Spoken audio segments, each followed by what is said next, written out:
చెప్పండి. వ్యాపారం ఏం లేదండి. అదే మొన్న 2 లక్షలు పెట్టి సైట్ ఏదో కొన్నాం కదండి. అదే అక్కడ 2 స్టేర్లు బిల్డింగ్ కూడా కట్టాలండి. అది ఆ పక్కన బోధో ఏదో అడ్డం ఉందంట. అదేం వాసుకి అడ్డం వస్తుందంటండి. అదో సార్ మిమ్మల్ని సార్ కలాలండి. ఓయమ్మా చాలా చిన్న సెకల్ లేవురా నీలో. పిలిపించా ఏం లేదురా, మన దగ్గర ఒకడు 10 లక్షలు ఇచ్చుకున్నాడు. ఆడు వడ్డీ కట్టట్లేదు, అలాగని అసలు ఇవ్వట్లేదు. ఒకసారి వాళ్ళ ఇంటికి వెళ్ళి ఆడు పద్ధతి ఏంటో, ఆడు పొడికట్టి ఏంటో అడిగి వచ్చేసారి.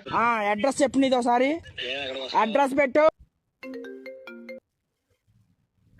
ఈడ కూడా ఫోన్ చేసింది. చెప్పండి.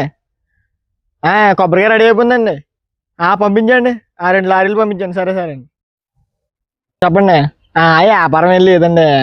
మన కొబ్బరికాయ రేటు ఉన్నప్పుడు కొన్నాను. ఇప్పుడు అమాంతంగా దిగిపోయింది కొబ్బరికాయ రేటు. 2 లక్షలు బొక్క వస్తుంది. తాగుపోయే ముందు కూడా గొల్లుమని నవ్వేలాగా జోకిస్తున్నావు. ఎవరితో చెప్పుకోను. మీరు అంటోళ్ళేమో వ్యాపారం వ్యాపారం వ్యాపారం అంటారు. వ్యాపారాలు ఏం లేవండి ఇక్కడ.